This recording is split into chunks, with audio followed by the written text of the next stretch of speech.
Oui, alors beaucoup de choses ont progressé sur Lima ces derniers mois. Notamment, on a des nouveaux groupes de travail.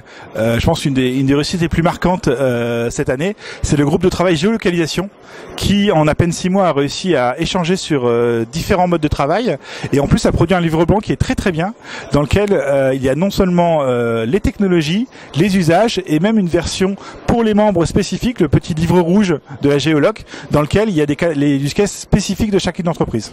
J'ai eu l'occasion d'être à la fondation de Lima dès le démarrage et c'est d'abord un cercle de confiance qui me permet de retrouver d'autres responsables d'innovation de grands groupes français, d'échanger sur nos pratiques, nos préoccupations. C'est un baromètre des centres d'intérêt autour de l'innovation. Lima, donc c'est un accélérateur d'innovation. Donc c'est un ensemble d'acteurs de différents secteurs, l'aéronautique, le transport, l'assurance, la banque, etc. Le grand intérêt qu'on y voit, c'est de pouvoir émuler et travailler sur des sujets en co-construction, dans des groupes de travail structurés à l'envie, et de pouvoir explorer des sujets en liberté, avec chacun qui apporte ses connaissances et les particularités de son domaine.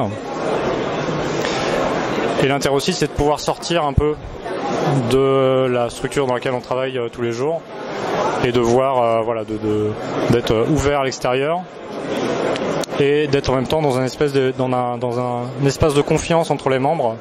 On se fait confiance, les échanges sont francs, sont directs, sont productifs. Et de ce point de vue-là, c'est les aspects majeurs de l'IMA pour moi.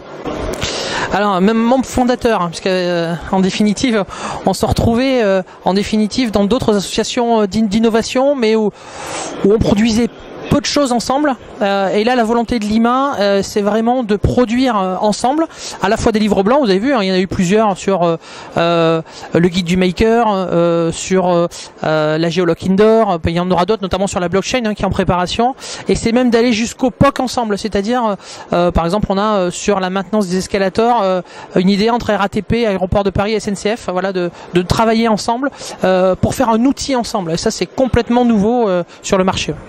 Alors, ce qu'on peut dire, c'est que ce qui a changé, c'est vraiment aujourd'hui, Lima est démarré plutôt comme des responsables d'innovation qui étaient dans les DSI et qui avaient tous cette difficulté-là d'aller voir les métiers et de faire le lien entre la DSI et les métiers. C'était vraiment le point fondateur de Lima. On voit que sur l'année dernière, c'est quelque chose qui a vraiment démarré. On voit qu'enfin, grâce par exemple aux directions digitales qui sont souvent côté métier, mais aussi à la prise en compte de l'importance des DSI dans la révolution numérique.